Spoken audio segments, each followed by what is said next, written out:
Olá, bem-vindos à resolução de questões. Vamos trabalhar com a questão 54 do Exame de Ordem Unificado de 2010.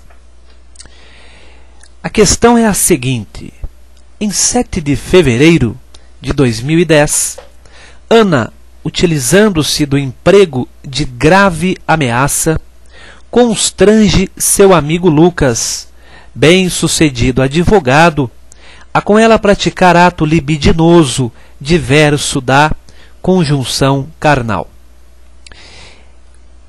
Em 7 de agosto de 2010, Lucas comparece à delegacia policial para noticiar o crime, tendo sido instaurado inquérito a fim de apurar as circunstâncias do delito. A esse respeito, é correto afirmar que o promotor de justiça. Vamos ver então quais são as alternativas e então encontrar a resposta correta. Estamos a falar, antes de analisar as alternativas, de qual crime? Aquele que, mediante o emprego de grave ameaça, constrange alguém a praticar ato libidinoso. Pratica qual crime? À primeira vista, a primeira impressão é que o delito é de ato libidinoso. Contudo, verificamos na nova redação dada ao artigo 213 do Código Penal o seguinte: estupro. Constranger alguém mediante violência ou grave ameaça a ter conjunção carnal ou a praticar ou permitir que com ele se pratique outro ato libidinoso. Pena, reclusão de 6 a 10 anos. Verificamos que o artigo 214 foi revogado pela Lei 12.015 de 2009. A partir desta lei, não existe mais a distinção entre estupro e atentado violento ao pudor. Não existe a distinção em relação a crimes autônomos, em relação a tipos penais autônomos. Antes havia o estupro, que era tão somente manter conjunção carnal mediante violência ou grave ameaça, em que o sujeito ativo era o homem, admitindo a participação de mulher, e o sujeito passivo no estupro era necessariamente a mulher. Com a nova redação, o sujeito passivo pode ser tanto o homem quanto a mulher. E o nome do crime agora é único, é estupro. Isto mesmo, a partir desta lei, o homem passa a ter, entre aspas, o privilégio, se é que assim podemos falar, de ser estuprado. Antes, ele não poderia ser estuprado. Agora, o homem pode ser vítima de estupro. Portanto, não é que sumiu o delito de ato libidinoso ou atentado violento ao pudor. Não. Ele apenas migrou de um tipo penal para outro. Saiu do 214 e se uniu ao estupro. Portanto, agora, tanto faz qualquer tipo de relação sexual, sexo oral, sexo anal, sexo vaginal, tudo isto, mediante violência ou grave ameaça, é tipificado no delito de estupro. Muito bem. Feita esta abordagem inicial, nós passamos à análise das alternativas. Vamos lá. O promotor deverá oferecer denúncia contra Ana. Promotor deverá oferecer denúncia contra Ana. A Ana é a autora do delito, pela prática do crime de atentado violento ao pudor. Veja, aqui está o primeiro erro. Não se fala mais em crime de atentado violento ao pudor, e sim estupro. Este, portanto, vamos grifar aqui. Vamos grifar aqui, é o primeiro erro da questão. Atentado violento ao pudor. Não é mais, agora é estupro. Haja vista que, por se tratar de crime hediondo, realmente, antes desta lei, o estupro e o atentado violento ao pudor eram considerados crimes hediondos. Com a nova redação da lei, continua sendo hediondo o estupro. Ok? A ação penal é pública incondicionada. Esta foi uma outra alteração da lei. Antes da redação da Lei 12.015, a regra era crimes sexuais, estupro, atentado violento ao pudor. A regra era ação penal privada. Agora, nós vamos observar que a regra mudou. Isto mesmo, não é mais a ação penal privada a regra. Vamos encontrar lá no artigo, vamos localizar aqui, veja só, o 225, que também foi modificado, diz que nos crimes definidos nos capítulos 1 e 2 deste título, procede-se mediante ação penal pública condicionada à representação. Ação, portanto, a regra é ação penal pública condicionada à representação da vítima ou de seu representante legal. E a ação passa a ser ação penal pública incondicionada em que caso? Se a vítima é menor de 18 anos, então, decore isto. Decorar é sinônimo de memorizar. Menor de 18 anos ou pessoa vulnerável. E aí, o artigo que vai falar deste tal estupro de vulnerável, não cabe aqui, nesta aula, tratarmos, mas é de suma importância falar a vocês do estupro de vulnerável do artigo 217, letra A. Numa outra oportunidade, certamente trataremos da hipótese. Então, podemos seguir, né? Podemos seguir com a análise da questão. Vamos fechar essa tela aqui.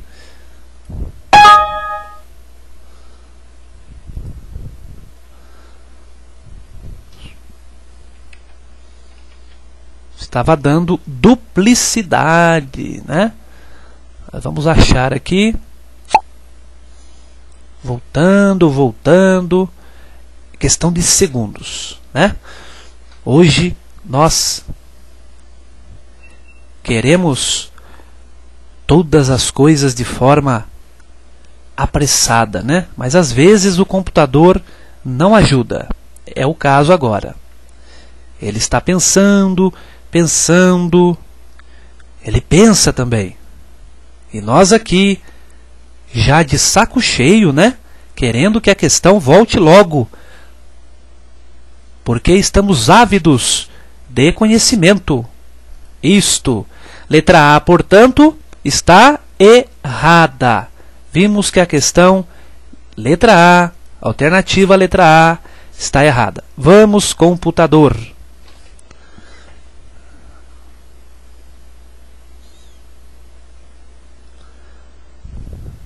Agora vai. Agora ninguém segura. Muito bem. O que o promotor poderá fazer? Nada poderá fazer. Haja vista que os crimes sexuais que atingem bens jurídicos personalíssimos da vítima só são persequíveis mediante queixa-crime. Persequíveis. Palavra interessante, que lembra persecução penal. Ou seja, o direito de perseguir, não no sentido de perseguição a uma pessoa, mas de perseguir a reparação do direito violado, a chamada persecução penal, que ora se dá pela ação penal privada, ora se dá pela ação penal pública. E vimos que não cabe mais queixa-crime. Não vão errar questões assim. Não cabe mais queixa-crime nos crimes sexuais. A corrente contrária à corrente favorável. Mas isto é um debate que não cabe aqui também no momento. Resumidamente, caso pergunte numa prova, a questão é a seguinte: sendo a ação penal privada, a persecução penal cabe tão somente à vítima. Já tratando-se de ação penal pública, a ação penal é de titularidade do Ministério Público. Mas o Ministério Público, o promotor, fica amarrado ao querer da vítima. Então, de uma certa forma, aparentemente não muda muito. Por quê? Se a vítima autorizar, o Ministério Público poderá ingressar com a ação penal. Mas, quando começamos a estudar profundamente os temas, nós vamos verificar que na ação penal privada cabe renúncia, cabe desistência, cabe perdão.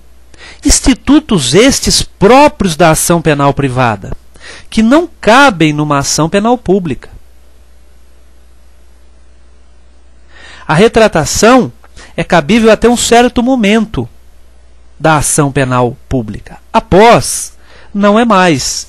O promotor assume de vez o comando da ação penal pública.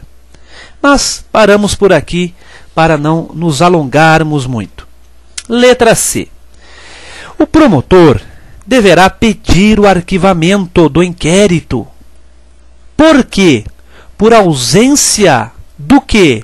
De condição de procedibilidade para a instauração de processo criminal. A ausência de condição de procedibilidade. Muito bem. Que condição é esta? A representação. Veja, haja vista que a ação penal é pública condicionada à representação, não tendo a vítima se manifestado dentro do prazo legalmente previsto para tanto. Qual é o prazo para a vítima oferecer representação? Qual é o prazo para a vítima oferecer representação? Resposta: artigo 38 do Código de Processo Penal. Salvo disposição em contrário, o ofendido, também conhecido como vítima, vamos grifar aqui, o ofendido ou seu representante legal decairá no direito de queixa ou de representação se não o exercer dentro do prazo de 6 meses. O prazo, portanto, é de 6 meses. Como é que eu conto esse prazo? Contado do dia em que vier a saber quem é o autor do crime. quem é o autor do crime. Pois bem, se o prazo é de 6 meses, vamos raciocinar juntos agora. Se o prazo é de 6 meses e agora vamos ter que voltar lá na questão proposta. Letra B, letra A, agora letra não. Agora o enunciado. Veja, em 7 de fevereiro de 2010, o crime se consumou. O crime ocorreu no dia 7 de fevereiro e no mesmo dia a vítima tem ciência de quem é o autor do delito. É necessário que a vítima tenha conhecimento do autor do delito. Por isso é que o prazo começa no dia 7 de fevereiro. Preste atenção neste ponto. Se a vítima, por exemplo, fosse dopada, medicada, drogada, ela não pudesse ver quem é o autor do crime, se ela não pudesse ver, quando é que o prazo começaria a correr? Somente quando a vítima conhecesse o agente do fato. Mas neste caso é o dia 7. Então vamos contar? Março, abril, maio, junho, julho, agosto. Nossa, deu 6 meses certinho. Foi o dia que o Lucas compareceu à delegacia para noticiar o crime. Ah, então está errado? Porque aqui fala noticiar e não representar. Na verdade, a representação não exige uma forma específica em lei. A representação não precisa ter o nome, um documento chamado representação. A doutrina e jurisprudência têm entendido que basta a vontade da vítima em querer aquela persecução penal, em querer aquela ação penal. O erro está na contagem. Por quê? Preste bem atenção. Como se trata de prazo decadencial, ou seja, se não for exercido naquele prazo, o autor, no caso a vítima, decai do direito, ou seja, perde o direito. E a grande questão para responder é a seguinte: estamos a falar de um prazo processual ou de um prazo penal? Nossa, mas isso é importante, importantíssimo. Se estamos a falar de um prazo processual, o dia do começo não conta, não se inicia. Inicia-se a partir do dia 8. Mas, se falamos de um prazo penal, decadencial, o primeiro dia entra na contagem. Então, nós teríamos a decadência no dia 6 de agosto de 2010. Por quê? Porque é um prazo decadencial. Tudo bem? Esta foi uma questão que causou bastante confusão na prova. Muitos erraram porque não atentaram para essas modificações e principalmente na contagem da questão que nós estamos apresentando agora. Então vamos em frente. É a letra C, mas ainda temos a letra D e nós queremos saber por que a letra D está errada. E vocês vão perceber de imediato o porquê. O promotor deverá oferecer denúncia contra Ana pela prática do crime de estupro, haja vista que, com a alteração do Código Penal, passou-se a admitir que pessoa do sexo masculino seja vítima de tal delito, sendo a ação penal pública incondicionada. Nós vimos que a regra é que a ação penal é ação pública condicionada e não incondicionada. Muito bem, até a próxima, um grande abraço.